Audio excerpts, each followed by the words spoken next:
Hi friends, ഇന്ന് നമ്മൾ കാണാൻ പോകുന്നത് ത്രില്ലർ മിസ്റ്ററി മൂവിയായ 2017 റിലീസായ ഫോർഗോട്ടൺ. ഈ പടത്തിന്റെ സ്റ്റാർട്ടിംഗ് സീനിൽ എല്ലാം പെർഫെക്റ്റ് ആയിട്ടായിരിക്കും പോകുക. പക്ഷെ ഒരു മിഡിൽ ഭാഗം എത്തുമ്പോൾ എന്താണ് ശരിക്കും നടക്കുന്നത് എന്ന് നമ്മളെ തന്നെ മൊത്തത്തിൽ കൺഫ്യൂഷൻ ആക്കി കളയും. ഈ പടത്തിന്റെ വൺ ലൈനർ എന്തെന്നാൽ, നായകനും അവന്റെ ഫാമിലിയും കൂടി ചേർന്ന് വേറൊരു പുതിയ വീട്ടിലോട്ട് താമസം മാറുകയാണ്. പക്ഷെ ആ വീട്ടിൽ പോയതിനു ശേഷം നായകന് എന്തോ ഒന്ന് ശരിയില്ല, സംതിങ് എന്തോ പ്രശ്നമുണ്ട് എന്ന് മനസ്സിലാകുന്നു. അതുകൂടാണ്ട് കുഞ്ഞുനാൾ തൊട്ട് ഇവന്റെ കൂടെ ഉണ്ടായിരുന്ന കുടുംബം ഇവനെതിരെ എന്തോന്ന് ചെയ്യുകയാണ് എന്ന് ഒരു ചെറിയ ഡൗട്ട് വരുന്നു. അതുകൂടാണ്ട് പലതരത്തിലുള്ള ഡിസ്റ്റർബിംഗ് ആയ സ്വപ്നങ്ങളും ഇലൂഷനും നായകൻ കാണുന്നു. പക്ഷെ അവസാനം എല്ലാ ട്വിസ്റ്റും കാണിക്കുമ്പോഴാണ് ഈ പടം കാണുന്ന നമ്മൾ തന്നെ ഒന്ന് ഫീൽ ആയി പോകും. പക്ഷെ ഞാൻ ഉറപ്പിച്ചു പറയാണ്, ഇതുപോലത്തെ ഒരു പടം നമ്മൾ വേറെ എവിടെയും കണ്ടിട്ടുണ്ടാവില്ല. അങ്ങനെ പറഞ്ഞിട്ടുള്ള കഥയാണ് 2017 റിലീസായ ഫോർഗോട്ടൺ. ശരി, നമുക്ക് കഥയിലോട്ട് പോകാം. ഈ പടത്തിന്റെ സ്റ്റാർട്ടിംഗ് സീനിൽ ഒരു 21 വയസ്സുള്ള ഒരു ചെക്കനെ കാണിക്കുന്നു. ഇവനാണ് നമ്മുടെ പടത്തിലെ നായകൻ. അവനാകെ വേർത്ത് കുളിച്ചിരിക്കുകയാണ്. ഇവനിങ്ങനെ ചാടി എണീറ്റതും അവന്റെ അമ്മയാണ് അവനെ ആശ്വസിപ്പിക്കുന്നത്. എന്തു പറ്റി മോനെ എന്ന് പറഞ്ഞ് നായകനും എന്തോ ഒരു പേടിപ്പിക്കുന്ന സ്വപ്നം കണ്ട് ഉറക്കത്തിൽ നിന്ന് ചാടി എണീറ്റിരിക്കുകയാണ്. നായകന്റെ അച്ഛനും എന്തെങ്കിലും പേടിപ്പിക്കുന്ന സ്വപ്നം കണ്ടിട്ടുണ്ടാകും, കുറച്ച് വെള്ളം കൊടുക്കുക എന്ന് സ്നേഹത്തോടെ പറയുന്നു. നായകനാണെങ്കിലോ അമ്മ, പപ്പ, ചേട്ട എന്ന് പറഞ്ഞ് ആ ഷോക്കിൽ തന്നെ ഇരിക്കുന്നു. ഇവരെല്ലാരും കൂടി ഇപ്പൊ എങ്ങോട്ട് പോകുകയാണെന്ന് നോക്കിയാ ഒരു പുതിയ വീട്ടിലോട്ട് താമസം മാറുകയാണ്. ആ വീട്ടിലോട്ട് പോകാൻ വേണ്ടിയാണ് ഇപ്പൊ ഇവർ കാറിൽ പോയിക്കൊണ്ടിരിക്കുന്നത്. ഇവരെത്തുന്നതിന് മുമ്പേ ഇവരുടെ സാധനങ്ങളൊക്കെ ആ വീട്ടിലെത്തിയിട്ടുണ്ട്. വീടെത്തിയതും എല്ലാരും കാറിൽ നിന്ന് പുറത്തിറങ്ങി വീടും സ്ഥലവും ചുറ്റിക്കാണുന്നു. പക്ഷെ നായകന് മാത്രം ഈ വീട് ഭയങ്കര പരിചയമുള്ള ഒരു വീടായി തോന്നുന്നു. നായകൻ ഇതിനു മുമ്പ് ഈ വീട്ടിൽ വന്നതുപോലെ ഒരു ഫീല് തോന്നുന്നു. നായകനും ഈ വീട് തന്നെ നോക്കിക്കൊണ്ടിരിക്കുന്ന സമയത്ത് അവന്റെ ചേട്ടനാണ് വന്ന് അവൻ ആ ശ്രദ്ധയിൽ നിന്ന് മാറ്റുന്നത്. ഇപ്പൊ അവന്റെ ചേട്ടനെ പറ്റി ഒരു ചെറിയ ഇൻട്രോ നായകൻ പറയുകയാണ്. അവന്റെ ചേട്ടൻ എന്ന് പറഞ്ഞു കഴിഞ്ഞാൽ എല്ലാ കാര്യത്തിലും ടാലന്റ് ഉള്ള ഒരുത്തനാണ്. പഠിക്കുന്ന കാര്യത്തിലാണെങ്കിലോ സ്പോർട്സിലാണെങ്കിലോ ഡാൻസിലാണെങ്കിലോ എന്തൊരു കാര്യത്തിലും മുന്നിൽ നിൽക്കുന്ന ഒരുത്തനാണ് അവന്റെ ചേട്ടൻ. ഈ ലോകത്ത് നായകനെ ഏറ്റവും ഇഷ്ടമുള്ള ഒരാള് എന്ന് പറഞ്ഞാൽ അവന്റെ ചേട്ടനാണ്. അതുകൂടാണ്ട് ഇപ്പവും കൂടി ഒരു നല്ല സ്ഥലത്ത് നല്ല പൊസിഷനിൽ ജോലി ചെയ്തുകൊണ്ടിരിക്കുകയാണ് എന്ന് പറഞ്ഞ് അവന്റെ ചേട്ടൻ മേടിച്ച എല്ലാ സർട്ടിഫിക്കറ്റ്സും ഫോട്ടോസും എല്ലാം കാണിക്കുന്നു. നായകൻ ഏറ്റവും കൂടുതൽ ഇൻസ്പയർഡ് ആയ ഒരാൾ എന്ന് പറഞ്ഞ അവന്റെ ചേട്ടനാണ്. പക്ഷെ റീസെന്റ് ആയി നടന്ന ഒരു അപകടത്തിൽ നായകന്റെ ചേട്ടന്റെ കാലിന് എന്തോ ഒന്ന് സംഭവിക്കുന്നു. അതിനുശേഷം നായകന്റെ ചേട്ടൻ ഞൊണ്ടിയാണ് നടക്കുന്നത്. പക്ഷെ അതൊരു കുറവായിട്ട് ആരും കാണുന്നില്ല. ഇപ്പോഴും അവന്റെ ചേട്ടനാണ് അവന് ലോകം. അങ്ങനെ എല്ലാരും ആ വീട്ടിന്റെ ഉള്ളിൽ പോകുന്നു. അവരുടെ സാധനങ്ങളും വീട്ടിന്റെ ഉള്ളിലോട്ട് പോകുന്നു. അപ്പോ നായകന്റെ അച്ഛൻ അവിടെ ഒരു കലണ്ടർ തൂക്കിയിടുന്നു. ആ കലണ്ടറിൽ 1997 മെയ് എന്ന് കാണിക്കുന്നു. അപ്പൊ ഈ സിനിമ നടക്കുന്നത് 1997 നായകനും അവന്റെ ചേട്ടനുള്ള റൂമിലോട്ട് വന്ന്, നമ്മുടെ ഈ റൂമിനോട് ചേർന്ന് വേറൊരു റൂമില്ലേ, ചേട്ടൻ ആ റൂം എടുത്തൂടെ, എന്തിനാണ് എന്റെ കൂടെ ഈ റൂം ഷെയർ ചെയ്യുന്നത് എന്ന് ചോദിച്ചതിന് നായകന്റെ ചേട്ടൻ, അല്ലടാ, ഈ വീടിന്റെ നേരത്തെ ഉണ്ടായിരുന്ന ഓണർ അയാളുടെ കുറച്ച് സാധനങ്ങൾ ആ റൂമിൽ വെച്ചിട്ടുണ്ട്, അത് ഡസ്റ്റ് ആക്കണ്ട എന്ന് പറഞ്ഞാണ് ആ റൂം പൂട്ടിയിട്ടിരിക്കുന്നത്. അതെന്താണ് നീ അങ്ങനെ ചോദിച്ചത്? ഞാൻ എന്റെ കൂടെ ഈ റൂം ഷെയർ ചെയ്തത് നിനക്ക് ഇഷ്ടമില്ലേ? ഇഷ്ടമെങ്കിൽ പറ, ഞാൻ വേറെ റൂം നോക്കിക്കോളാം എന്ന് പറഞ്ഞതും നായകൻ, ഞാൻ വെറുതെ ചോദിച്ചതാണ്. ഇവരിങ്ങനെ സംസാരിച്ചുകൊണ്ടിരിക്കുന്ന സമയത്ത് താഴെ നിന്ന് നായകന്റെ അമ്മ ചേട്ടനെ എന്തോ ഒരു കാര്യത്തിന് വേണ്ടി വിളിക്കുന്നു. ചേട്ടനാണെങ്കിലോ താഴെ പോകുന്ന സമയത്താണെങ്കിൽ പോലും നായകന്റെ തലക്കടിച്ചിട്ടാണ് പോകുന്നത്. നായകൻ തലക്കടിക്കല ചേട്ടാ എന്ന് പറയുന്നു. എന്ത് പറഞ്ഞാലും നായകന്റെ വായിൽ ചേട്ടാ ചേട്ടാ എന്നുള്ള വേർഡ് മാത്രമേ വരുള്ളൂ. നായകനും ഇങ്ങനെ സാധനങ്ങൾ അടുക്കി ഒതുക്കി വെച്ചുകൊണ്ടിരിക്കുന്ന സമയത്ത് ഇവരെ സഹായിക്കാൻ വന്ന ഒരു ചേട്ടൻ നായകന് ബുക്ക് അടുക്കി വെക്കാൻ ഹെൽപ്പ് ചെയ്യുന്ന സമയത്ത് നായകനെ നോക്കി, ഇപ്പൊ താഴോട്ട് പോയത് അത് ഞങ്ങളുടെ ചേട്ടൻ തന്നെയാണോ? അതിന് നായകൻ, ആണല്ലോ, അതെന്റെ ചേട്ടനാണല്ലോ. എന്താ അങ്ങനെ ചോദിച്ചത്? അതിനയാള്, പക്ഷെ നിങ്ങളെ കണ്ടാലാണല്ലോ ചേട്ടനായിട്ട് തോന്നുന്നത്. ആ പോയി ചെക്കൻ ഭയങ്കര യങ് ആണല്ലോ എന്ന് പറഞ്ഞുകൊണ്ടിരിക്കുന്ന സമയത്ത് തന്നെ ചേട്ടൻ അങ്ങോട്ട് കയറി വരുന്നു. ചേട്ടൻ അയാളെ നോക്കി, താഴെ എന്തൊരു ആവശ്യത്തിന് വേണ്ടി അമ്മ നിങ്ങളെ വിളിക്കുന്നുണ്ട് എന്ന് പറഞ്ഞ് അയാളെ താഴോട്ട് പറഞ്ഞു വിടുന്നു. ഇപ്പൊ എല്ലാ സാധനങ്ങളും അടുക്കി ഒതുക്കി വെച്ച് എല്ലാരും കൂടി ചേർന്നിരുന്ന് രാത്രി ഡിന്നർ കഴിച്ചുകൊണ്ടിരിക്കുകയാണ്. സംസാരിച്ചുകൊണ്ടിരിക്കുന്ന സമയത്ത് നായകന് മാത്രം മേളത്തെ റൂമിൽ നിന്ന് എന്തോ ഒരു സൗണ്ട് കേൾക്കുന്നു. അവനും, നിങ്ങൾക്ക് എന്തെങ്കിലും സൗണ്ട് കേൾക്കുന്നുണ്ടോ? എനിക്കെന്തോ ഒരു സൗണ്ട് മേളിൽ നിന്ന് കേൾക്കുന്നുണ്ടല്ലോ, നിങ്ങൾക്ക് ആർക്കും അത് കേൾക്കുന്നില്ല? അതിനവന്റെ ചേട്ടനാണ് പറയുന്നത്, പുറത്ത് മഴ പെയ്യല്ലേ, വല്ല ഇടിയും വെട്ടിക്കാണോ, അതിന്റെ വല്ല സൗണ്ടും ആയിരിക്കും. അതിന് നായകൻ, അതല്ല ഞാൻ കേട്ടത് എന്ന് പറഞ്ഞ് വായടച്ചില്ല.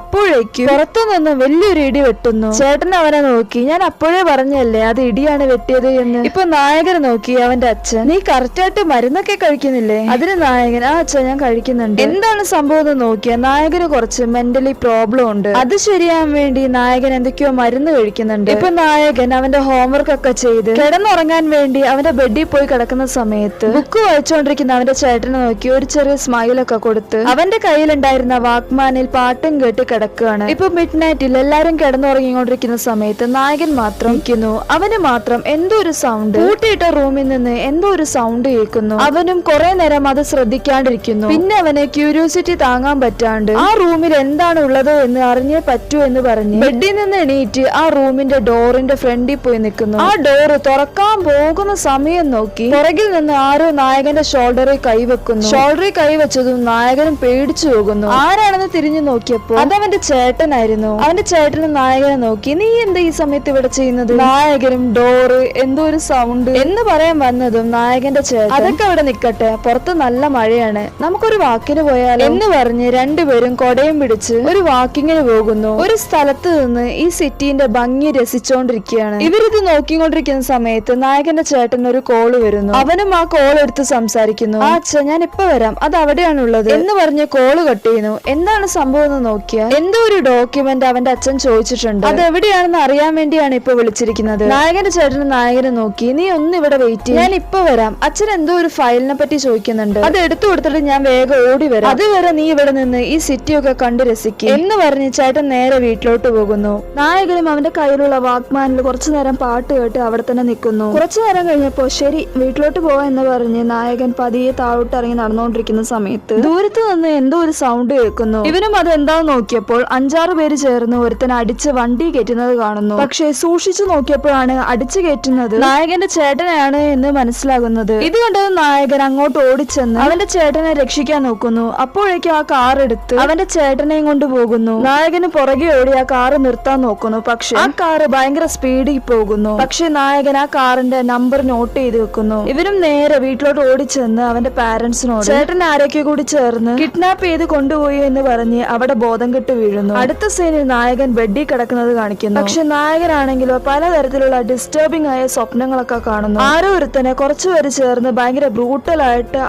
അടിച്ച് ടോർച്ചർ ചെയ്യുന്നത് പോലെ നായകൻ സ്വപ്നം കാണുന്നു. അത് കണ്ടാണ് നായകൻ ചാടി എണീക്കുന്നത്. ഇപ്പൊ ഇവന്റെ ചേട്ടൻ കിഡ്നാപ്പ് ആയതുകൊണ്ട് 2 പോലീസ് ഓഫീസർ വന്ന് നായകനോട് ഡീറ്റെയിൽ ആയിട്ട് ചോദിച്ചുകൊണ്ടിരിക്കുകയാണ്. പക്ഷെ നായകനാണെങ്കിലോ ആരാണെന്ന് അറിയില്ല. പക്ഷെ ആ വണ്ടിയുടെ നമ്പർ മാത്രമേ അറിയുന്നുള്ളൂ. ഇവന് നമ്പർ പറഞ്ഞു കൊടുക്കുന്നു. പക്ഷെ ആ പോലീസ് ഓഫീസർ, ഈ നമ്പറുള്ള വണ്ടി എവിടെ ഞാൻ കേട്ടിട്ടില്ലല്ലോ. അതിന് നായകൻ ആ വണ്ടി എങ്ങനെയാണ് ഉള്ളത് എന്ന് പറഞ്ഞു കൊടുക്കുന്നു. പക്ഷെ അത് കേട്ടിട്ടും അങ്ങനത്തെ ഒരു വണ്ടിയേ ഇല്ല എന്ന് പറയുന്നു. ആ പോലീസ് ഓഫീസറും കിഡ്നാപ്പ് ചെയ്തതല്ലേ, ആ കിഡ്നാപ്പ് ചെയ്ത ആൾക്കാര് എന്തായാലും നിങ്ങളെ കോണ്ടാക്ട് ചെയ്യാൻ നോക്കും എന്ന് പറഞ്ഞ് ഈ പോലീസിന്റെ കയ്യിലുള്ള കുറച്ച് സാധനങ്ങളൊക്കെ ഫോണിൽ കണക്ട് ചെയ്ത് ആ കിഡ്നാപ്പറെ വിളിക്കാനായിട്ട് വെയിറ്റ് ചെയ്ത് നിൽക്കുന്നു. അങ്ങനെ ഒരു ദിവസം പോകുന്നു, 2 ദിവസം പോകുന്നു, 3 ദിവസം പോകുന്നു. ദിവസങ്ങൾ അങ്ങനെ കടന്നു പോകുന്നു. എന്നിട്ടും ആരും അവരെ വിളിച്ചില്ല. നായകനാണെങ്കിലോ ഡിസ്റ്റർബിംഗ് ആയ സ്വപ്നങ്ങൾ കണ്ടുകൊണ്ട് തന്നെ ഇരിക്കുന്നു. പക്ഷെ ആരെയാണ് ഇത്രയും ബ്രൂട്ടലായിട്ട് ടോർച്ചർ ചെയ്യുന്നത് എന്ന് നായകന് ഒരു ഐഡിയ പോലും ഇല്ല. നായകനും ആ സ്വപ്നത്തിൽ നിന്ന് ചാടി എണീക്കുന്നു. ആ സമയം പൂട്ടിയിട്ടിരുന്ന ഡോറ് താനെ തുറന്നു വരുന്നു. നായകനും അത് സൂക്ഷിച്ചു നോക്കിക്കൊണ്ടിരിക്കുന്നു. പക്ഷെ നായകൻ അത് കണ്ടിട്ട് പേടിയായിട്ട് തലയിൽ കൂടി പുതച്ചു മൂടി കിടക്കുന്നു. പിന്നെ ഒരു സൗണ്ടും കേൾക്കുന്നില്ല എന്ന് കണ്ടതും നായകൻ പുതപ്പ് മാറ്റി ആ വാതിലിന്റെ അങ്ങോട്ട് നോക്കുന്നു. ആ ഡോറ് പൂട്ടിക്കിടക്കുന്നത് കണ്ടതും നായകനൊന്ന് സമാധാനാകുന്നു. പക്ഷെ നായകനൊന്ന് തിരിഞ്ഞതും പെട്ടെന്ന് അവന്റെ സൈഡിൽ ഇങ്ങനെ കണ്ടത് നായകൻ ചാടി എണീക്കുന്നു. ഇത്ര നേരം കണ്ടത് അവന്റെ സ്വപ്നമായിരുന്നു. പക്ഷെ ഇവനിങ്ങനെ പേടിച്ച് എണീറ്റെങ്കിലും ഇവനെ കാത്ത് ഒരു സർപ്രൈസ് ഉണ്ടായിരുന്നു. 19 ദിവസത്തിന് ശേഷം അവന്റെ ചേട്ടൻ വീട്ടിലോട്ട് വന്നിരിക്കുകയാണ്. നായകൻ ഇത് കണ്ടതും ഓടിച്ചെന്ന് അവന്റെ ചേട്ടനെ കെട്ടിപ്പിടിക്കുന്നു. അതിനുശേഷം പോലീസും വന്ന് ചേട്ടനെ ക്വസ്റ്റ്യൻ ചെയ്തുകൊണ്ടിരിക്കുന്നു. ഇവനെ കിഡ്നാപ്പ് ചെയ്ത ആൾക്കാർ ഇവന് മയക്കുമരുന്ന് കൊടുത്ത് ബോധം കെടുത്തിയതുകൊണ്ട് ഇവനൊന്നും ഓർമ്മയില്ല. ആരാണ് കിഡ്നാപ്പ് ചെയ്തതെന്ന് പോലും അറിയില്ല എന്നാ പോലീസ് ഓഫീസറിനോട് പറഞ്ഞതും ശരി ഓക്കെ, ഞങ്ങളുടെ സൈഡിൽ നിന്ന് എന്തെങ്കിലും ചെയ്യാൻ പറ്റുമെങ്കിൽ ഞങ്ങൾ ചെയ്യാം എന്ന് പറഞ്ഞ് ആ പോലീസ് ഓഫീസറും അവിടെ നിന്ന് പോകുന്നു. നായകനാണെങ്കിലോ ചേട്ടൻ തിരിച്ചു വന്നുകൊണ്ട് ഭയങ്കര സന്തോഷമായിരിക്കുകയാണ്. പിറ്റേ ദിവസം രണ്ടുപേരും ഒരുമിച്ചിരുന്നാണ് ഭക്ഷണമൊക്കെ കഴിക്കുന്നത്. അപ്പോഴും നായകൻ ചോദിക്കുന്നുണ്ട്, ചേട്ടന് ശരിക്കും ഒന്നും ഓർമ്മയില്ല, ആരാ കൊണ്ടുപോയത് എന്ന് പോലും ഓർമ്മയില്ല എന്ന് ചോദിച്ചിട്ടും ഇല്ലാന്ന് തന്നെയാണ് പറയുന്നത്. ഇവന്റെ ചേട്ടന് ഫുഡ് കഴിച്ചതിന് ശേഷം ജോലിക്ക് പോകാൻ വേണ്ടി എണീറ്റ് നടന്നപ്പോൾ നായകൻ അപ്പോഴാണ് ഒരു കാര്യം നോട്ട് ചെയ്യുന്നത്. ഇവന്റെ ചേട്ടന് കാലിനൊരു ഞൊണ്ടൽ ഉണ്ടായിരുന്നില്ലേ, അത് ലെഫ്റ്റ് സൈഡിലായിരുന്നു. പക്ഷെ അത് ഇപ്പൊ നോക്കുമ്പോൾ റൈറ്റ് സൈഡ് സൈഡിലോട്ട് മാറിയിരിക്കുന്നു. നായകൻ അത് അവന്റെ ചേട്ടനോട് ചോദിക്കുന്നു. അവന്റെ ചേട്ടനാണെങ്കിലോ, നീ ഓവറായിട്ട് ആലോചിക്കുന്നോണ്ടായിരിക്കും നിനക്ക് പലതും ഇങ്ങനെയൊക്കെ തോന്നുന്നത്. ആദ്യം നീ റിലാക്സ് ആയിരിക്കാൻ നോക്ക് എന്ന് പറഞ്ഞ് പോകുമ്പോഴാണ് നായകൻ ശരിക്കും ശ്രദ്ധിക്കുന്നത് ലെഫ്റ്റ് സൈഡിൽ തന്നെയാണ് നൊണ്ടലുള്ളത് എന്ന്. അങ്ങനെ രാത്രിയാകുന്നു. നായകന് ചെയ്യാനുണ്ടായിരുന്ന ഹോംവർക്ക് ഒക്കെ ചെയ്ത് കിടന്നുറങ്ങാൻ പോകുന്നു. പക്ഷെ നായകൻ ഡീപ്പായി കിടന്നുറങ്ങിക്കൊണ്ടിരിക്കുന്ന സമയത്ത് എന്തോ ഒരു സൗണ്ട് കേട്ട് നായകൻ എണീക്കുന്നു. എണീറ്റ് നോക്കിയപ്പോൾ അവന്റെ ചേട്ടൻ അവന്റെ ബെഡിന്റെ അടുത്തില്ല. പക്ഷെ താഴെ ആരോ ഗേറ്റ് തുറന്ന് പുറത്തോട്ട് പോകുന്ന സൗണ്ട് കേൾക്കുന്നുണ്ട്. പിറ്റേ ദിവസം രാവിലെ നായകൻ അവന്റെ ചേട്ടനോട്, ഇന്നലെ രാത്രി ചേട്ടൻ എവിടെയാണ് പോയിരുന്നത്? ഞാൻ രാത്രി എണീറ്റ് നോക്കിയപ്പോ ചേട്ടൻ എന്റെ സൈഡിൽ കണ്ടില്ലല്ലോ എന്ന് ചോദിച്ചതിന് അവന്റെ ചേട്ടൻ, നീ വല്ല സ്വപ്നവും കണ്ടതായിരിക്കും. നീ രാവിലെ എണീക്കുന്നത് വരെ ഞാൻ എന്റെ ബെഡിൽ തന്നെ ഉണ്ടായിരുന്നല്ലോ എന്ന് പറഞ്ഞ് അവന്റെ ചേട്ടൻ അവിടെ നിന്നും പോകുന്നു. അന്ന് രാത്രി നായകൻ ഹോംവർക്ക് ചെയ്ത് അവിടെ തന്നെ കിടന്നുറങ്ങിപ്പോകുന്നു. ഇവനിങ്ങനെ ഡീപ്പായി കിടന്നുറങ്ങിക്കൊണ്ടിരിക്കുന്ന സമയത്ത് ഇവന്റെ തൊട്ടു പുറകിൽ നായകന്റെ ചേട്ടൻ ഇവനെ കൊല്ലാൻ നിൽക്കുന്നത് പോലെ അവനെ തന്നെ തുറച്ചു നോക്കിക്കൊണ്ടിരിക്കുന്നു. എന്നിട്ട് നായകന്റെ സൈഡിൽ ഉണ്ടായിരുന്ന പെൻസിൽ എടുത്ത് അതിന്റെ നീഡിൽ പ്രസ് ചെയ്ത് നായകനെ കണ്ണിന്റെ അടുത്തോട്ട് കൊണ്ടുപോകുന്നു. അപ്പോഴേക്കും നീഡില് തീർന്ന് താഴോട്ട് വീഴുന്നു. ഇത് കണ്ടതും ചേട്ടനും അവിടെ നിന്ന് പോകുന്നു. പക്ഷെ ഏറ്റവും വലിയ രസം എന്താണെന്നറിയോ, നായകന്റെ ചേട്ടൻ ഇങ്ങനെ ചെയ്യുന്ന സമയത്ത് നായകൻ ഉറങ്ങിയിട്ടുണ്ടായിരുന്നില്ല. ഇവന്റെ ചേട്ടൻ പുറത്തു പോയപ്പോൾ നായകനും ഒരു സൗണ്ട് പോലും ഉണ്ടാക്കാണ്ട് അവന്റെ ചേട്ടന്റെ പുറകെ പോകുന്നു. നായകന്റെ ചേട്ടനും പുറത്തിറങ്ങി ഭയങ്കര സ്പീഡിൽ നടന്നുകൊണ്ടിരിക്കുന്ന സമയത്ത് ഇപ്പോഴാണ് ഒരു ട്വിസ്റ്റ് കാണിക്കുന്നത്. ഇത്രയും ദിവസം ഞൊണ്ടി നടന്നുകൊണ്ടിരുന്ന ഇവന്റെ ചേട്ടൻ ഇപ്പോ കറക്റ്റ് ആയിട്ട് നോർമലായി നടന്നുകൊണ്ടിരിക്കുന്നു. ഇത് കണ്ടതും നായകനും ഷോക്കായി പോകുന്നു. ഇത് ശരിക്കും നായകന്റെ ചേട്ടൻ തന്നെയാണോ എന്ന് അവൻ തന്നെ ഡൗട്ട് അടിച്ചു പോകുന്നു. ഇങ്ങനെ വിട്ടാ പറ്റൂല എന്ന് പറഞ്ഞ് നായകന്റെ ചേട്ടൻ എങ്ങോട്ട് പോയോ അങ്ങോട്ടൊരു ടാക്സി പിടിച്ച് അവന്റെ ചേട്ടൻ എങ്ങോട്ടൊക്കെ പോകുന്നു അവിടെയൊക്കെ നായകനും ഫോളോ ചെയ്തു പോകുന്നു.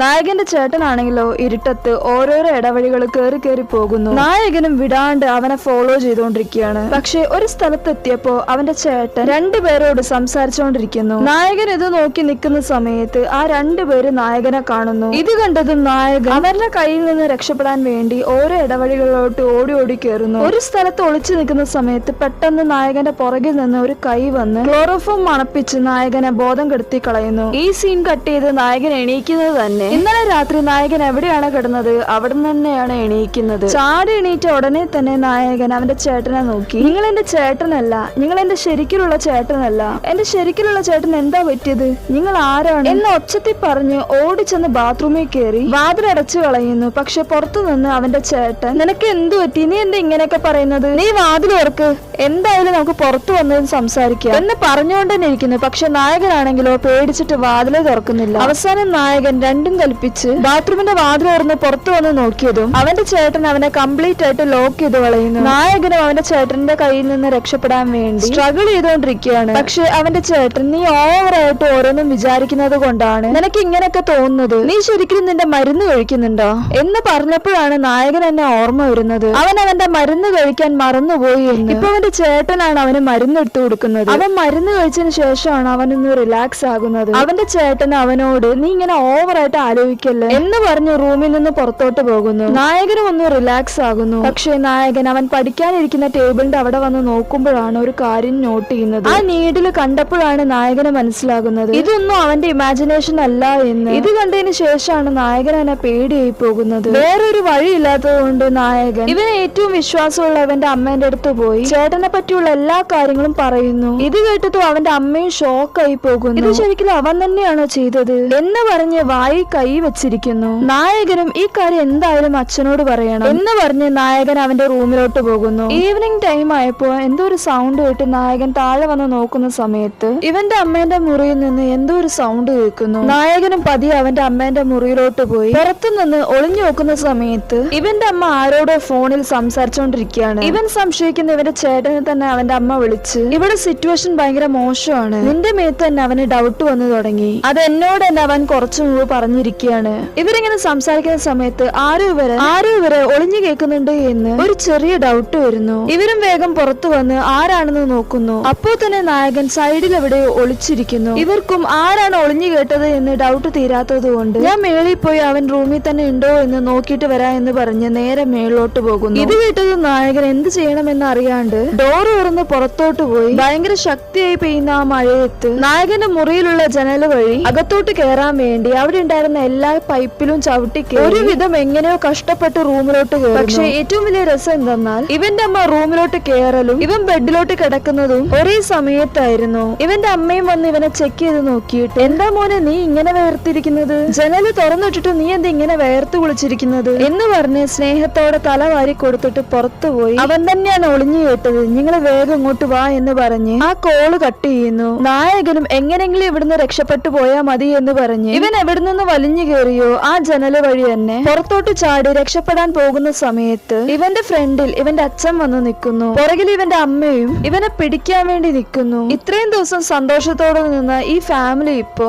ഇവനെതിരെ തിരിഞ്ഞ് അവസാനം ഇത് ഇവന്റെ ഫാമിലി എല്ലാം തന്നെ നായകന് എങ്ങനെയോ മനസ്സിലാകുന്നു. നായകൻ അവന്റെ അച്ഛനെ നോക്കി, ഞാൻ എന്റെ ഒരു ഫ്രണ്ടിനെ കാണാൻ പോകുകയാണ് എന്ന് പറഞ്ഞ് അവിടെ നിന്ന് ഓടി രക്ഷപ്പെടാൻ നോക്കിയതും അവരെങ്ങനെയോ പിടിക്കാൻ നോക്കുന്നുണ്ട്. പക്ഷെ നായകൻ അപ്പോഴേക്കും ഒരു പോലീസ് സ്റ്റേഷനിലോട്ട് ഓടിക്കേറി ഒരു ഫാമിലി ഇത്രയും ദിവസം എന്നെ അടച്ചു വെച്ചിരിക്കുകയായിരുന്നു എന്ന് പറഞ്ഞ് കംപ്ലൈന്റ് കൊടുക്കുന്നു. പോലീസുകാരും ഇവന്റെ ID കാർഡ് നമ്പറൊക്കെ വെച്ച് നായകന്റെ ഡീറ്റെയിൽസ് സിസ്റ്റം വഴി എടുക്കുന്നു. പോലീസുകാരും നായകന്റെ ഡീറ്റെയിൽസ് നോക്കിയിട്ട് കാണാണ്ട് പോയ ആൾക്കാരുടെ പട്ടികയിൽ നിങ്ങളുടെ പേരില്ല, നിങ്ങളുടെ പേരിൽ കംപ്ലൈന്റോ ക്രിമിനൽ റെക്കോർഡ്സോ ഒന്നുമില്ല, നിങ്ങൾ ജനിച്ചത് 1977 ഇപ്പൊ നിങ്ങളുടെ വയസ്സ് 41, അത് ശരിയല്ലേ എന്ന് ചോദിച്ചത് നായകൻ, അല്ല എനിക്ക് 21 വയസ്സാണ്. ഇത് കേട്ടതും ആ പോലീസ് ഉൾപ്പെടെ ആ സ്റ്റേഷനിൽ ഉണ്ടായിരുന്ന എല്ലാവരും നായകനെ നോക്കി ചിരിക്കുന്നു. ഇത് കാണുമ്പോ നമുക്ക് തന്നെ ഒരു കൺഫ്യൂഷൻ ഉണ്ടാകും. ആളെ കണ്ട 21 വയസ്സുള്ള ഒരു ചെക്കനെ പോലെ തോന്നുന്നത്. പക്ഷെ ഈ പോലീസുകാരെന്താണ് നായകനെ നോക്കി 41 വയസ്സ് എന്ന് പറയുന്നത്? അവരും ശരിക്കും നായകൻ എന്തോ ഭ്രാന്ത് പിടിച്ചതാണ് എന്ന് വിചാരിച്ച് നായകനെ നോക്കി, ശരിക്കും നിങ്ങൾ ഈ ലോകത്ത് തന്നെയാണ് ഉള്ളത്, നിങ്ങൾ ആ കലണ്ടർ ശ്രദ്ധിച്ചോ, ഇത് 2017 വർഷമാണ് നടന്നുകൊണ്ടിരിക്കുന്നത്. ഇത് കണ്ടത് നായകൻ ഷോക്കായി പോകുന്നു. അപ്പോഴാണ് നായകൻ അവന്റെ ചുറ്റോട്ടം ഒന്ന് ശ്രദ്ധിക്കുന്നത്. എല്ലാം തന്നെ മാറിയിരിക്കുന്നു. നായകൻ എണീറ്റ് ചുറ്റോട്ടത്ത് നോക്കുന്ന സമയത്ത് അവിടെ ഉണ്ടായിരുന്ന TV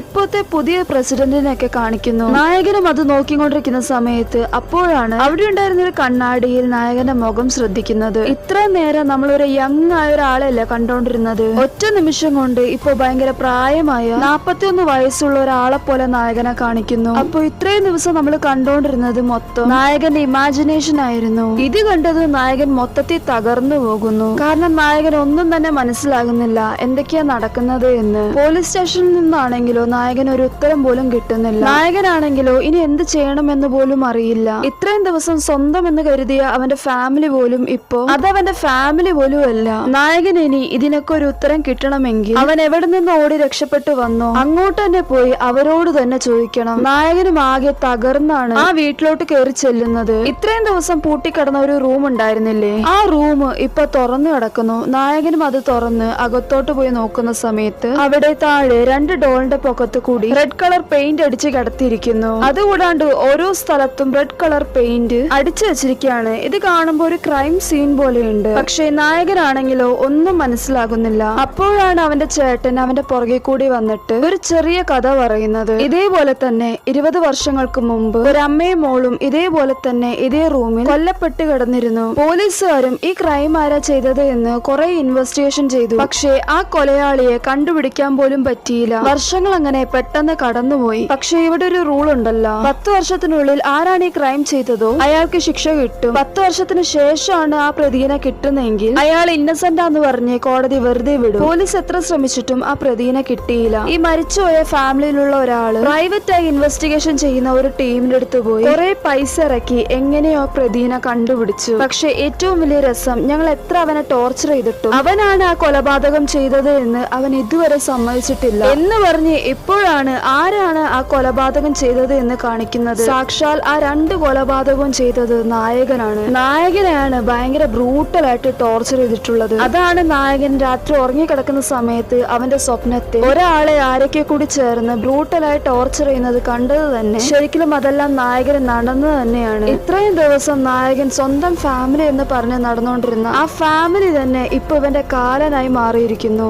നായകരെയും ഈ ഇൻവെസ്റ്റിഗേഷൻ ചെയ്യുന്ന ആൾക്കാര് എത്രയൊക്കെ ടോർച്ചർ ചെയ്തിട്ടും അവന്റെ വായിൽ നിന്ന് അവനാണ് ഈ കൊലപാതകം ചെയ്തത് എന്ന് ഇതുവരെ സമ്മതിച്ചിട്ടില്ല. പിന്നെയാണ് ഇവർക്ക് മനസ്സിലാകുന്നത് അവൻ എന്തോ ഒരു റെയർ ആയ അസുഖം വന്ന് നായകന്റെ കഴിഞ്ഞുപോയ കാര്യങ്ങളെല്ലാം മറന്നുപോയി എന്ന്. ഇവന്റെ പാസ്റ്റ് ശരിക്കും മറന്നുപോയതാണോ എന്ന് അറിയാൻ വേണ്ടി ഒരു ഹിപ്നോട്ടൈസേഷൻ ചെയ്യുന്ന ഒരു ഡോക്ടറെ വെച്ച് 20 വർഷങ്ങൾക്ക് മുമ്പ് എന്താണ് സംഭവിച്ചത് എന്ന് ഓരോന്നോരോന്നായി ചോദിച്ചുകൊണ്ടിരിക്കുന്നു. അപ്പോഴും നായകന് അത് ഓർത്തെടുക്കാൻ പറ്റുന്നില്ല. നായകനാണ് ആരാണ് ഈ കൊലപാതകം ചെയ്തത് എന്ന് ഒരു തെളിവ് പോലും കിട്ടുന്നില്ല. പക്ഷെ ഈ കേസ് എടുത്ത് നടത്താൻ പറഞ്ഞ ആള് ഇവൻ തന്നെയാണ് ഈ കൊലപാതകം ചെയ്തത് എന്ന് ഉറപ്പിച്ചു പറയുന്നു. ഈ ഇൻവെസ്റ്റിഗേഷൻ ചെയ്യുന്ന ഇവർക്ക് വേറൊരു വഴിയില്ലാത്തത് കൊണ്ട് ഇവര് തന്നെ ഒരു പ്ലാൻ ഉണ്ടാക്കുന്നു. 20 വർഷങ്ങൾക്ക് മുമ്പ് എന്താണ് സംഭവിച്ചത് എന്ന് നമുക്ക് അറിയണമെങ്കിൽ അവൻ ആ ഓർമ്മകൾ തിരിച്ചു കൊണ്ടുവരണം. അവനെ 20 വർഷങ്ങൾക്ക് മുൻപിലോട്ട് കൊണ്ടുപോകണം. ആ സമയത്ത് എന്തൊക്കെയാണോ നടന്നത്, അവൻ എന്തൊക്കെയാണോ ചെയ്തത്, അതുപോലെ നമ്മൾ സെറ്റ് ചെയ്യണം. എന്നാൽ മാത്രമേ അവന്റെ ആ മെമ്മറീസ് നമുക്ക് തിരിച്ചു കൊണ്ടുവരാൻ പറ്റൂ എന്ന് പറഞ്ഞ് നായകന്റെ അച്ഛനായിട്ട് ഈ ഹിപ്നോട്ടൈസേഷൻ ചെയ്യുന്ന ആ ഡോക്ടർ തന്നെ നായകന്റെ അച്ഛനായി മാറുന്നു. അതുകൂടാണ്ട്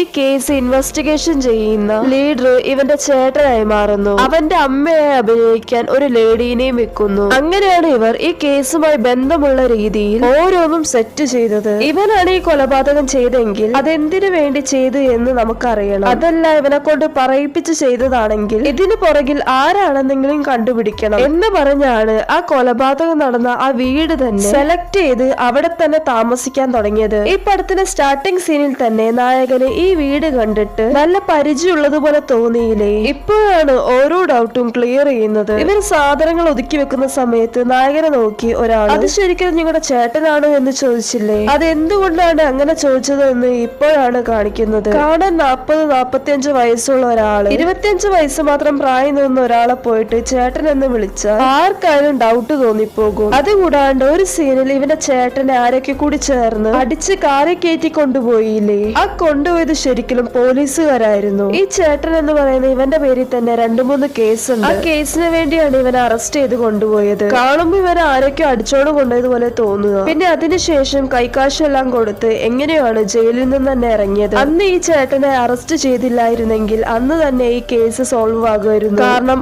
ആ രീതിയിലായിരുന്നു അന്നെല്ലാം റെഡിയാക്കി വെച്ചിരുന്നത്. ക്രൈം സീനിൽ ഉണ്ടായിരുന്നത് പോലെ അന്ന് നല്ല മഴയും ഉണ്ടായിരുന്നു. എല്ലാം നല്ല രീതിയിലായിരുന്നു പോയിക്കൊണ്ടിരുന്നത്. പക്ഷെ ഇവര് പോലും പ്രതീക്ഷിക്കാണ്ട് പോലീസ് ഈ ലീഡറിനെ അറസ്റ്റ് ചെയ്ത് കൊണ്ടുപോയി. ഇപ്പോ കറന്റ്ലി എല്ലാ കാര്യങ്ങളും ഈ കേസിനെ പറ്റിയുള്ള എല്ലാ കാര്യങ്ങളും നായകനോട് പറഞ്ഞുകൊണ്ടിരിക്കുകയാണ്. ഇവര് കാറിൽ നായകനെ കൊണ്ട് പോയിക്കൊണ്ടിരിക്കുന്ന സമയത്ത് പെട്ടെന്ന് നായകൻ ഓടിക്കൊണ്ടിരിക്കുന്ന കാറിൽ നിന്ന് എടുത്ത് പുറത്തോട്ട് ചാടുന്നു. ഇത് കണ്ടതും ഇവരും നായകനെ ഫോളോ ചെയ്ത് അവൻ ഏതൊക്കെ വഴി കൂടി പോകുന്നു അവിടെയെല്ലാം കാറും കൊണ്ട് ഇവരെ ഫോളോ ചെയ്തോണ്ടിരിക്കുന്നു. പക്ഷെ ഇവനെ ചേസ് ചെയ്തോണ്ടിരിക്കുന്ന സമയത്ത് പെട്ടെന്ന് ഇവര് പോലും പ്രതീക്ഷിക്കാണ്ട് ഒരു കാറ് ഇവരുടെ ഓപ്പോസിറ്റ് സൈഡിൽ വന്ന് ഇവർ വന്ന കാറിന്റെ ബാലൻസ് തെറ്റി അവിടെ ഉണ്ടായിരുന്ന പോസ്റ്റിൽ പോയി ഇടിച്ച് ആ കാറിൽ ഉണ്ടായിരുന്ന എല്ലാരും ബോധം കെട്ടുപോകുന്നു. ഇത് കണ്ടത് നായകൻ രക്ഷപ്പെട്ട് എന്ന് പറഞ്ഞ് 5-6 കാലടി എടുത്തു വെച്ചില്ല. അപ്പോഴേക്കും ഓപ്പോസിറ്റ് സൈഡിൽ നിന്ന് ഒരു വാൻ വന്ന് നായകനെ ഇടിച്ചു തെറിപ്പിക്കുന്നു. ഇടിച്ച ഫോഴ്സിൽ നായകൻ റോട്ടിൽ ചെന്ന് തലയിടിച്ച് ബോധം കെടാൻ പോകുന്ന സമയത്താണ് നായകൻ ഇത്രയും കാലം മറന്നുപോയിരുന്ന എല്ലാ മെമ്മറീസും നായകന്റെ ഓർമ്മയിലോട്ട് വരുന്നത്. അവന്റെ ഓർമ്മ ഇപ്പോഴാണ് നമുക്ക് കാണിക്കുന്നത്. നായകനും നല്ലൊരു ഫാമിലി ഉണ്ടായിരുന്നു. അവന്റെ അമ്മ, അച്ഛൻ, ചേട്ടൻ എല്ലാവരും കൂടി ചേർന്ന് ഭയങ്കര സന്തോഷത്തോടെയായിരുന്നു ജീവിച്ചുകൊണ്ടിരുന്നത്. ഒരു ദിവസം 4 പേരും കൂടി ചേർന്ന് ഒരു സ്ഥലത്ത് ട്രിപ്പ് പോയ സമയത്ത് അവിടെ വെച്ച് നടന്ന അപകടത്തിൽ ഇവന്റെ അച്ഛനമ്മയും മരിച്ചു പോകുന്നു. അതുകൂടാണ്ട് ഇവന്റെ ചേട്ടനാണെങ്കിലോ ജീവന് വേണ്ടി പോരാടിക്കൊണ്ടിരിക്കുകയാണ്. 6 മാസം സീരിയസ് ആയിട്ട് ICU കിടക്കുന്നു. ഇവന്റെ ചേട്ടനെ രക്ഷിക്കണമെങ്കിൽ അർജന്റായി ഒരു സർജറി ചെയ്യണം. എന്നാൽ മാത്രമേ അവന്റെ ചേട്ടനെ പഴയതുപോലെ തിരിച്ചു കൊണ്ടുവരാൻ പറ്റുള്ളൂ. അതിനു വേണ്ടി വലിയൊരു എമൗണ്ട് ആണ് ആ സർജറിക്ക് വേണ്ടി കൊടുക്കേണ്ടത്. നായകനാണെങ്കിലോ എന്ത് ചെയ്യണം, ആരോട് ചോദിക്കണം എന്നറിയാണ്ട് കിട്ടുന്ന ഏതെങ്കിലും ഒരു ഇന്റർവ്യൂ അറ്റൻഡ് ചെയ്ത് എന്തെങ്കിലും ഒരു ജോലി കിട്ടാവോ എന്ന് നോക്കിക്കൊണ്ടിരിക്കുകയാണ്. പക്ഷെ നായകനാണെങ്കിലോ അറ്റൻഡ് ചെയ്യുന്ന എല്ലാ ജോലി സ്ഥലത്തും ഞാൻ നിങ്ങൾ പറയുന്ന എന്ത് ജോലി വേണമെങ്കിലും ചെയ്യാൻ റെഡിയാണ്. പക്ഷെ അഡ്വാൻസ് ആയിട്ട് ഒരു 3 മാസത്തെയോ അല്ലെങ്കിൽ 6 മാസത്തെയോ സാലറി മുൻകൂട്ടി തന്നിരുന്നെങ്കിൽ എന്റെ ചേട്ടന്റെ ഓപ്പറേഷനുള്ള പൈസ റെഡി ആകുള്ളൂ എന്ന് അറ്റൻഡ് ചെയ്യുന്ന എല്ലാ സ്ഥലത്തും നായകൻ പറയുന്നത് കൊണ്ട് ജോലി ഉള്ളവർക്ക് തന്നെ കൃത്യമായി പൈസ കൊടുക്കാൻ പറ്റുന്നില്ല. അതിന്റെ ഇടയിൽ ഇവനിങ്ങനെ പറഞ്ഞു കഴിഞ്ഞാൽ ആരെങ്കിലും ജോലി കൊടുക്കുമോ? അതുകൊണ്ട് ആരും തന്നെ ഇവന് ജോലി കൊടുത്തില്ല. ഇവനും വേറെ എന്തെങ്കിലും വഴിയുണ്ടോ എന്നൊക്കെ നോക്കിക്കൊണ്ടിരിക്കുന്നുണ്ട്. ഹോസ്പിറ്റലിൽ ഇരിക്കുന്ന സമയത്ത് ഇവന്റെ ചേട്ടനെ നോക്കുന്ന ഡോക്ടർ വന്ന് ഫൈനൽ വാർണിംഗ് കൊടുത്തിട്ട് പോകുന്നു. നായകനും വേറെ വഴിയില്ലാത്തത് കൊണ്ട് ഇന്റർനെറ്റ് വഴിയെങ്കിലും അറിയാത്ത ആൾക്കാർക്ക് മെസ്സേജ് ചെയ്തിട്ട് നിങ്ങൾ പറയുന്ന എന്ത് ജോലി ചെയ്യാനും ഞാൻ റെഡിയാണ് എന്ന് പറഞ്ഞ് എത്രയോ ആൾക്കാർക്ക് മെസ്സേജ് ചെയ്ത് ഇടുന്നു. നായകനും ആരെങ്കിലും ഒരാൾ റിപ്ലൈ ചെയ്യോ എന്ന് വെയിറ്റ് ചെയ്തിരിക്കുകയാണ്. അങ്ങനെ 1-2 ദിവസം കടന്നു പോകുന്നു. ആ സമയത്താണ് ഒരാള് നായകന്റെ മെസ്സേജ് കണ്ടിട്ട് റിപ്ലൈ കൊടുക്കുന്നത്. എന്ത് ജോലിയാണെങ്കിലും ചെയ്യാൻ റെഡിയാണോ? അതിന് നായകൻ റെഡിയാണ് എന്ന് പറയുന്നു. ഒരാളെ കൊലപാതകം ചെയ്യാൻ റെഡിയാണോ എന്ന് ചോദിക്കുന്നു. ഈ മെസ്സേജ് കണ്ടത് നായകൻ ഒന്ന് ഷോക്ക് ആകുന്നു. ഓപ്പോസിറ്റ് സൈഡിലുള്ള ആള് നല്ലോണം ആലോചിച്ചിട്ട് പറഞ്ഞാൽ മതി എന്ന് പറഞ്ഞു നായകന് ടൈം കൊടുത്തിട്ട് പോകുന്നു. നായകനും ആ ഫുൾ ഡേ ഇരുന്ന് ആലോചിച്ചുകൊണ്ടിരിക്കുകയാണ്. എങ്ങനെ നോക്കിയാലും നായകന് എവിടെ നിന്നും പൈസ കിട്ടാൻ ചാൻസ് ഇല്ല. ആകെ ഇനി ഇത് മാത്രമേ വഴിയുള്ളൂ എന്ന് വിചാരിച്ച് നായകൻ ആ സ്ട്രേഞ്ചറിനോട് ഓക്കെ പറയുന്നു. ആ സ്ട്രേഞ്ചറും ആ വീടിന്റെ അഡ്രസ്സും കീ എവിടെയാണ് വെച്ചത് എന്നും എല്ലാം ഡീറ്റെയിൽ ആയിട്ട് പറയുന്നു. അതുകൂടാണ്ട് ആരെയാണ് കൊല്ലേണ്ടത് എന്നും പറയുന്നു. ആ വീട്ടിലുള്ള ലേഡീനെയാണ് നീ കൊല്ലേണ്ടത്. നല്ലോണം കേട്ടോ, ആ വീട്ടിലുള്ള ലേഡീനെ മാത്രമേ കൊല്ലാൻ പാടുള്ളൂ. അവിടെയുള്ള 2 പിള്ളേർക്ക് ഒരു പോറല് പോലും പറ്റരുത് എന്ന് പറഞ്ഞ് വാൺ ചെയ്തിട്ടാണ് വിടുന്നത്. നായകനും നല്ല മഴ പെയ്യുന്ന ഒരു ദിവസം ഈ പറഞ്ഞ അഡ്രസ് ഉള്ള വീട്ടിലോട്ട് പോകുന്നു. ഈ പറഞ്ഞ സ്ഥലത്ത് നിന്ന് എടുത്ത് ഡോറ് അൺലോക്ക് ചെയ്ത് അകത്തോട്ട് കയറുന്നു. നേരെ ആ ലേഡി കിടക്കുന്ന റൂമിലോട്ട് പോകുന്നു. ആ റൂമിൽ ചെന്ന് നോക്കിയ ആ ലേഡീന്റെ മോനെയും കെട്ടിപ്പിടിച്ച് കിടന്നുറങ്ങുകയാണ്. ഇത് കണ്ടത് നായകന് ചേട്ടൻ എന്നെ വിട്ട് പോയാലും കുഴപ്പമില്ല, ഞാൻ ഈ പാപം ചെയ്യില്ല എന്ന് പറഞ്ഞ് നായകൻ വന്ന വഴി തിരിച്ചു പോകുന്ന സമയത്ത് എന്തോ ഒരു സൗണ്ട് കേട്ട് ഈ ലേഡി പുറത്തോട്ട് വരുന്നു. ഈ ലേഡിയും നായകൻ തിരിഞ്ഞു നിൽക്കുന്ന കണ്ടിട്ട് നിങ്ങൾ എപ്പോഴാ വന്നത് എന്ന് പറഞ്ഞ് നായകൻ അടുത്തോട്ട് പോകുന്ന സമയത്ത് നായകൻ തിരിഞ്ഞതും അവന്റെ കയ്യിൽ കത്തി കണ്ടതും ഈ ലേഡി ഒച്ച വെക്കാൻ നോക്കുന്നു. അപ്പോഴേക്കും നായകൻ ഞാൻ ഒന്നും ചെയ്യില്ല, ഞാൻ ഇപ്പൊ തന്നെ തിരിച്ചു പൊക്കോളാം, നിങ്ങൾ ഒച്ച വെച്ച ആൾക്കാരെ കൂട്ടല്ലേ, ഞാൻ പൊക്കോളാ എന്ന് പറഞ്ഞ് നായകൻ പോകുന്ന സമയത്ത് മുകളിൽ നിന്ന് ഈ ലേഡിയുടെ മോള് എണീറ്റ് വരുന്നു.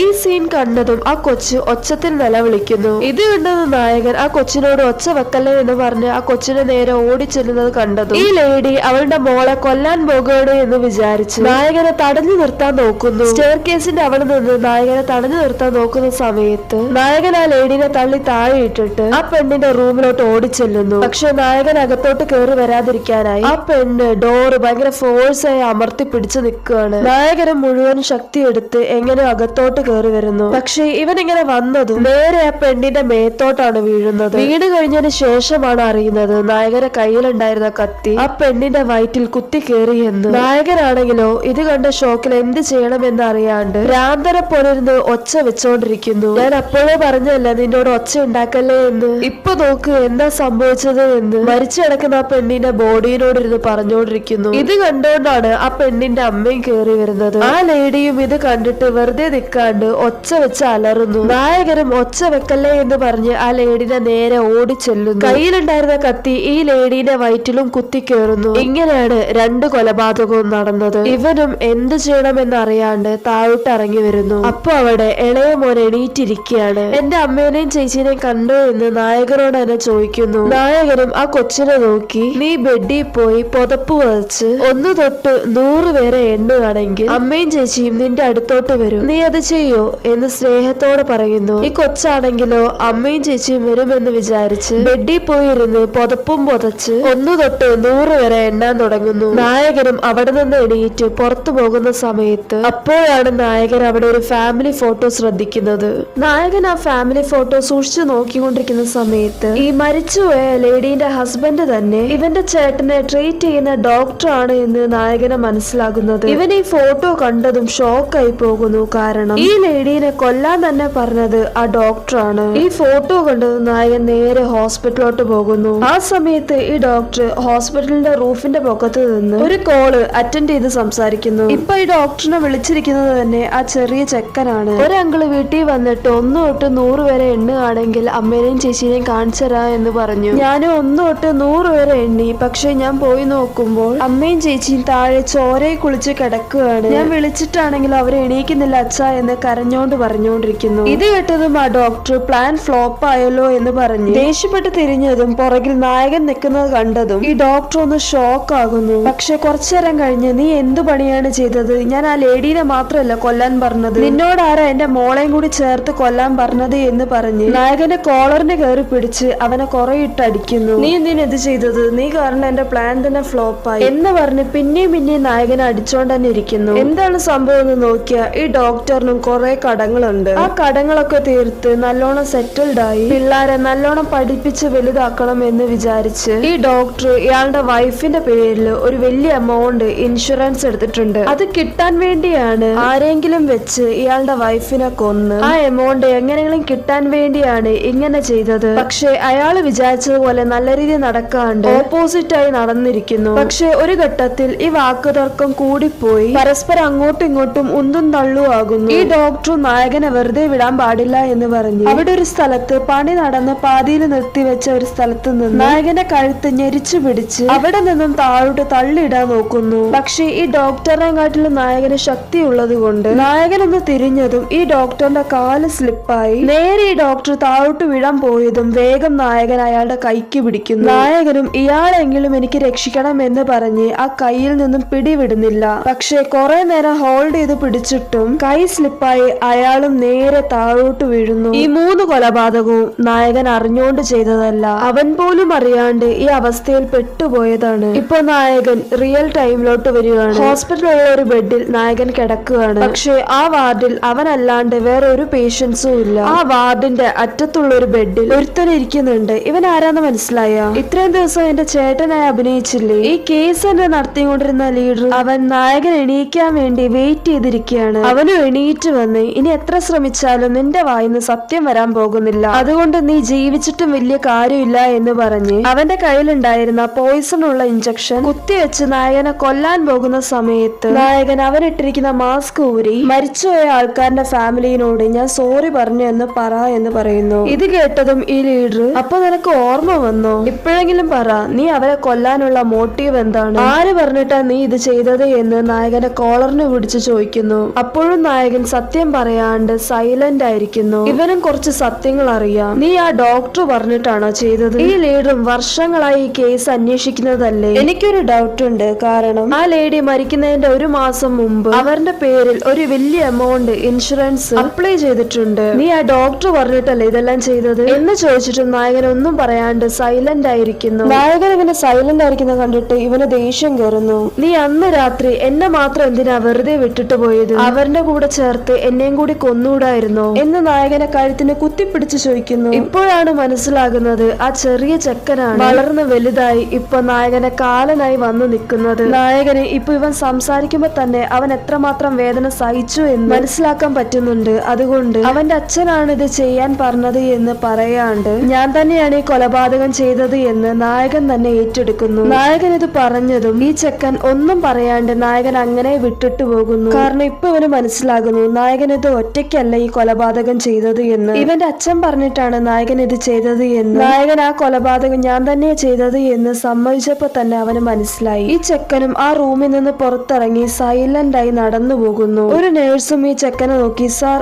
ആ വഴി പോകണ്ട, അത് ഡെഡ് എൻഡ് ആണ്, നിങ്ങൾ ഈ വഴി പുറകോട്ട് പോവാണെങ്കിൽ ലിഫ്റ്റ് ഉണ്ട്, അതുവഴി കയറി പൊക്കോളൂ എന്ന് പറഞ്ഞുകൊണ്ടിരിക്കുന്നു. പക്ഷെ ഈ ചെക്കൻ അതൊന്നും കേൾക്കാണ്ട് നേരെ നടന്നു പോകുന്നു. ഈ നേഴ്സും തിരിഞ്ഞ് ഇവൻ പോയ വഴി പോയി നോക്കുന്നു. പക്ഷെ അവിടെ ആരെയും കാണുന്നില്ല. പക്ഷെ അവിടെ ഉണ്ടായിരുന്ന ജനാല തുറന്നിരിക്കുന്നു. ഈ നേഴ്സും ജനല് വഴി പുറത്തോട്ട് നോക്കിയതും പുറത്ത് ഈ ചെക്കൻ താഴെ ചോരയിൽ കുളിച്ച് ജീവന് വേണ്ടി പെടഞ്ഞോണ്ടിരിക്കുന്നു. ഇപ്പുറത്തെ സൈഡില് നായകനെ കാണിക്കുന്നു. ആ ചെക്കൻ താഴെ ഇട്ടിട്ട് പോയ പോയിസൺ ഇഞ്ചക്ഷൻ എടുത്ത് നായകൻ അവന്റെ കഴുത്തിന് തന്നെ കുത്തുന്നു. കുറച്ചു നേരം കഴിഞ്ഞപ്പോൾ നായകനും മരിച്ചു പോകുന്നു. ഈ പടത്തിലൂടെ നമുക്ക് പറഞ്ഞു തരുന്നത് എല്ലാവർക്കും പ്രശ്നം ഉണ്ടാകും. ആ പ്രശ്നം സോൾവ് ചെയ്യണമെങ്കിൽ ഒരുത്തന്റെ ജീവൻ എടുത്തുകൊണ്ടല്ല, അതിന് പകരം എത്രയോ സൊല്യൂഷൻ ഉണ്ട്. ഈ പടത്തിന്റെ അവസാന ഭാഗമാണ് ഏറ്റവും വേദനിപ്പിക്കുന്നത്. നായകന്റെ ഫാമിലി ആയിട്ട് ട്രിപ്പ് പോയ സമയത്ത് ഈ ചെക്കന്റെ ഫാമിലിനെ നായകൻ മീറ്റ് ചെയ്തിട്ടുമുണ്ട്. അവരോട് നല്ല രീതിയിൽ സംസാരിച്ചിട്ടുമുണ്ട്. എന്ത് പെട്ടെന്ന ഒരു നിമിഷം എല്ലാം മാറിപ്പോയത് എന്ന് പറഞ്ഞ് കാണിച്ചിട്ടാണ് ഈ പടം അവസാനിപ്പിക്കുന്നത്. ഓക്കെ ഫ്രണ്ട്സ്, നിങ്ങൾക്ക് ഈ പടം ഇഷ്ടപ്പെട്ടു എന്ന് കരുതുന്നു. ഇഷ്ടപ്പെട്ടുവെങ്കിൽ ലൈക്ക് ചെയ്യുക, ഷെയർ ചെയ്യുക, സബ്സ്ക്രൈബ് ചെയ്ത് സപ്പോർട്ട് ചെയ്യുക. മറ്റൊരു കഥയുമായി വീണ്ടും കാണാം. താങ്ക്